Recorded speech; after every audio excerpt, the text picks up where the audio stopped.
I'm certainly one of the most prominent advocates, I'd say, for creativity. It's important for all kinds of reasons to promote creativity in schools.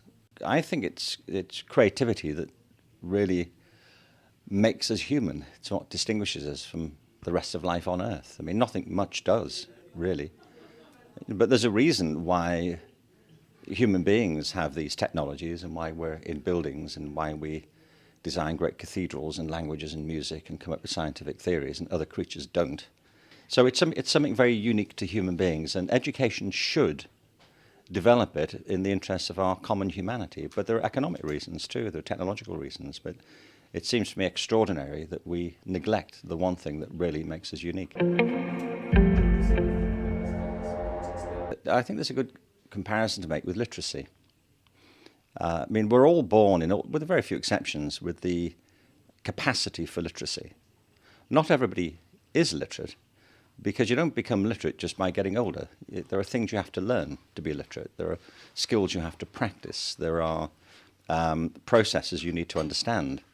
And not everybody has access to those opportunities or puts the time in to do that. And it's the same way with creativity. Creativity isn't a single ability that some people have and some don't have, like a long middle finger. It's not that type of thing. It's a set of capacities that we all have that we have to evolve and work on. The second misconception about creativity is that it's about special things. So if you ask most adults if they're creative, they'll often say they're not. And what they mean is, normally, that they don't think they're artistic. So they might say, well, I don't play an instrument, or I don't paint. Well, the arts can be very creative, but so can anything. Mathematics is a very creative discipline. So is science. So is the development of technology. You can be creative at anything, as long as you understand what creativity is. And the third misconception is there's nothing you can do about this. You either are or you're not, that it's fixed. And it's absolutely not. There's a lot you can do to help people become more creative. You can teach people to be creative. Firstly, it's a process. It's not an event. I mean, sometimes people come up with fresh ideas that are completely formed, and they do no further work on them.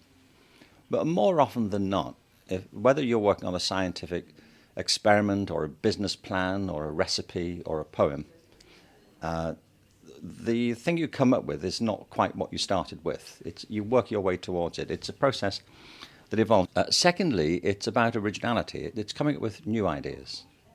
Well, I don't mean by that they have to be ideas that had never occurred to anybody in the history of humanity. I mean, sometimes people come up with things like that, like the iPhone. But that grew out of a lot of other things that preceded it. Equals MC squared, was an original idea, but an awful lot of background scientific work led up to that insight happening. And of course, what that opens up when you come to teach creativity is a whole set of issues around which values you should be applying. The history of invention, for example, is full of examples of people who misunderstood the purpose of something they were looking at. I mean, evidently when Thomas Edison developed the technology for what became the gramophone, which led to the recording industry, he wasn't interested in recording music. That wasn't on his mind at all. He wasn't trying to develop a record player. He was trying to develop a technology that would record messages on the telephone that he'd invented, he thought. So we know how these things work. It's a process of learning disciplines and skills. It's a balance between imagination and freedom and control. And so when people say you can't teach creativity, it just means they don't know what they're talking about. They just haven't thought about it. And it would be like saying you can't teach people to read and write. What it means for education, firstly, is that there are kind of two roles for teachers here. One of them, I talked about this in a report I did for the government in England. One of them is teaching creatively. In other words, teachers using their own imaginations to find interesting ways to engage kids in the material. I mean, one way of teaching is to sit people down and say, here it is, learn it. And there's a test on Friday. And we know what happens to kids. It's what happens to all of us. You start to turn off. Or you grudgingly get on with it. Or if you happen to be interested, you'll dig in. Great teachers don't do that. They excite your imagination. They they bring it to life for you. They trigger your curiosity. And I think teaching, properly conceived, is an art form. You have to allow teachers to develop their own professionalism in engaging you creatively in the work. But the other role of teachers is to teach for creativity, to create situations that require you to be creative as a result, to set you challenges, to give you problems to work on, to give you lines of inquiry that you might pursue, to not tell you what the answers are, but to get you to figure out some new way of looking at something. And sometimes that works better on your own, and sometimes it works better in groups. I mean, I wrote a book 10 years ago called Out of Our Minds, Learning to be Creative. And we recently did a new edition of it. And the publisher contacted me and said, we're going to produce this new edition after 10 years. And would you like to make any changes to the text? And I thought, well, it didn't seem to be likely. It was that good, that I couldn't imagine how it could be improved. But I said I'd take a look at it. I actually rewrote the entire book. And there are whole new chapters in the book, new examples. I've updated all the statistics in the book. And one of the reasons is that so much has happened just in the last 10 years. 10 years ago, there were no smartphones, there were no iPads, no iPods. There were very few digital cameras. There were no social media to speak of. The internet was still a kind of exotic thing that a few people were interested in, comparatively. There was no Twitter, no Facebook, no Pinterest, no Flickr, no Instagram, just in 10 years. So it's changed everything. It's changed how we connect, who we connect with. What we're now creating is a sort of digital membrane around the whole planet. And at the moment, only a kind of relative minority of the planet's connected to the internet, but more and more people are going to come on board, and the digital technologies will become cheaper, more sophisticated, more pervasive. 10 years ago, there was no cloud computing, for example. Now that's changing the whole way that we do business and how we think and connect to each other. So it's changed the context of education. That's the first thing. And often our students are better with these technologies than their teachers. Because they've grown up with them. They're just second nature to them, and they understand how they work. They see the potential. I know just with my own kids, I get when they lived at home, if I was on the internet trying to surf, they would just get irritated with me and push me away and ask me not to do it when they had friends in the house, because it was just too amateur and fumbling, and they can just get their way around all this stuff. So yes, it's changed the context, and therefore how we should think about how education works. Kids can now get access to ideas, to people, to information, to collaborations that my generation couldn't. In fact,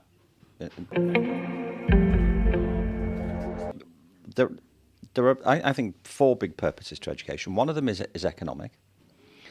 And from an economic point of view, we need forms of education which don't suppress our creative abilities, but which actively cultivate them, because economic vitality and sustainability, particularly as the world becomes more crowded, is going to depend upon very high levels of innovation and entrepreneurship.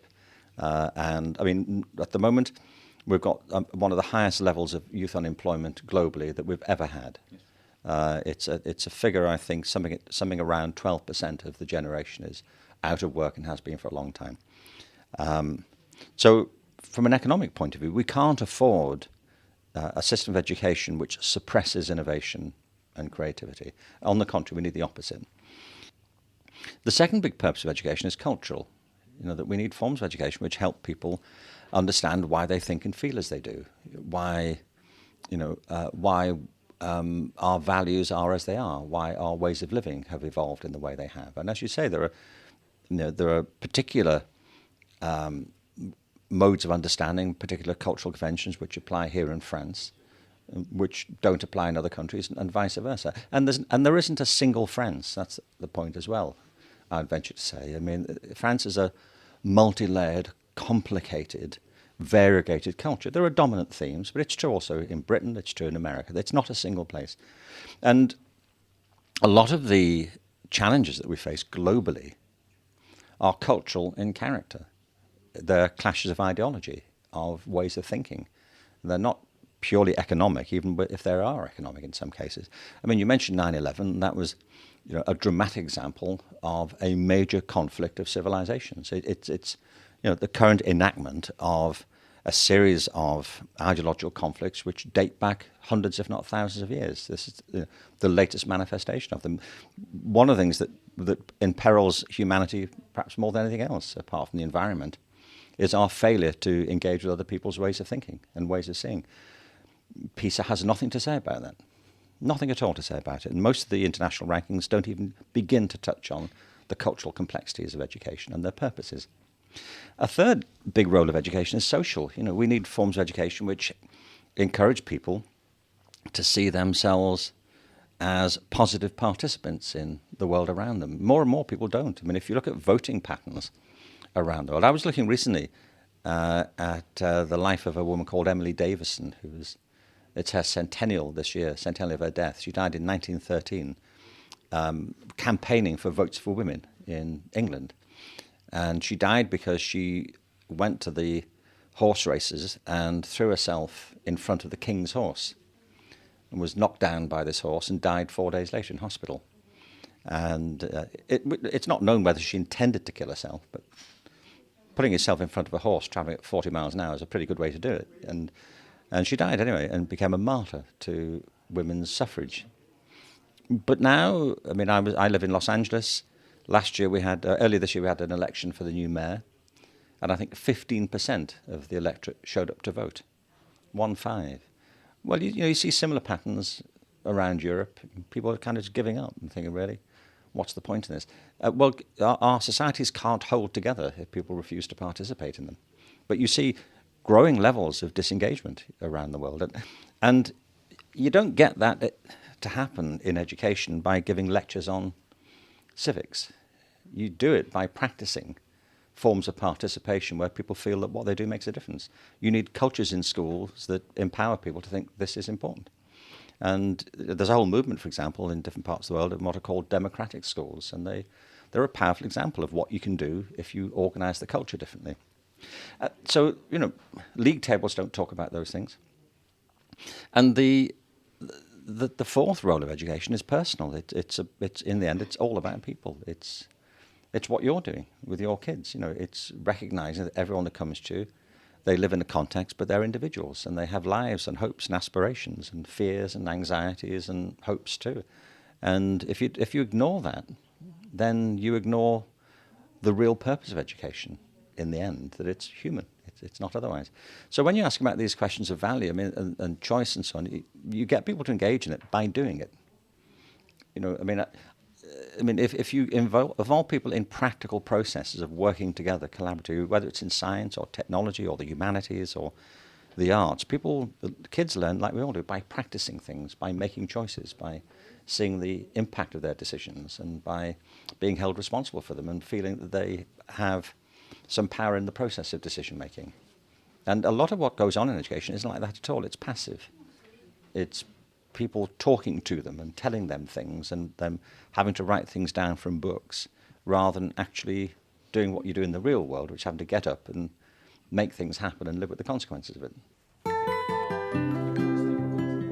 One of the things you were saying that resonated with me is, say, when you want to innovate, you have to look at what others have done. Okay, maybe around you, maybe at the other side of the world, and you have to get the inspiration. And science is growing thanks to climbing on the shoulders of giants, as Newton was saying. Okay, so how could creative teachers that want to climb on the shoulders of giants, or how could kids that want to climb on the shoulders of other giant kids, how could they exchange? Is there a movement, a sort of a global movement that would invite all the creative individuals, teachers, kids, parents, to come together to share ideas on how to go, one step further progressively? Some people I know up in Seattle who work at the Brain Research Institute there published a book must be 10 years ago, maybe longer. It's called The Scientist in the Crib. Yes. And it's worth remembering, isn't it, that science means knowledge. And it's only relatively recently that we've distinguished so strongly between scientists and artists. The Renaissance didn't make these distinctions. The ancient Greeks didn't make these sorts of distinctions. This has really happened in the last 300 years, that they've become separated into two, sometimes seen as opposing groups. You're one thing or another. But actually, a lot of the scientists I know are deeply creative and passionate people. And if you look at famous examples like Richard Feynman, the Nobel physicist, he is a deeply creative guy. Einstein was deeply creative. Einstein got a lot of his inspiration from playing the violin. He said it was playing the work of Mozart that revealed to him the harmonies of nature, and that made him pursue even more deeply his quest into relativity. Richard Feynman was also a jazz musician.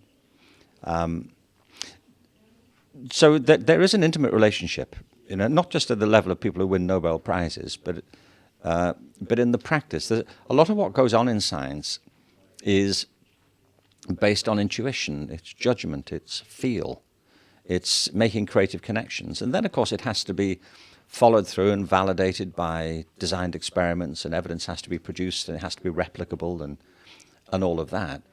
There's a method. But at the heart of it is a process of creative thinking. And on the other hand, or at the same time, artists are not people who just live in some kind of free-flowing frenzy of kind of emotional turmoil. Much of what goes on in artistic practice is just hard work. It's rigor. So, yeah, we're all born as artists and scientists, and some specialize and some give up. But it's a tremendous achievement to put people off learning. One of the things that discourages creativity is an emphasis on people knowing that there's an answer that they're supposed to be trying to detect. This is one of the problems with multiple choice testing. We develop multiple choice tests because they're convenient, they're efficient, and you can run them through these machines and they can calibrate the scores quite quickly. We have to say 10 words each that contribute to defining what creativity is, but not use the word creativity. Okay, but only words, not sentences. Yes.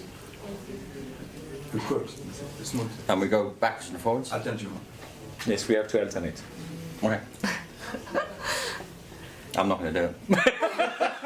That's, I think part of creativity is to refuse to do what you're supposed to do. That's one way to define creativity, is not do what you're expected to do.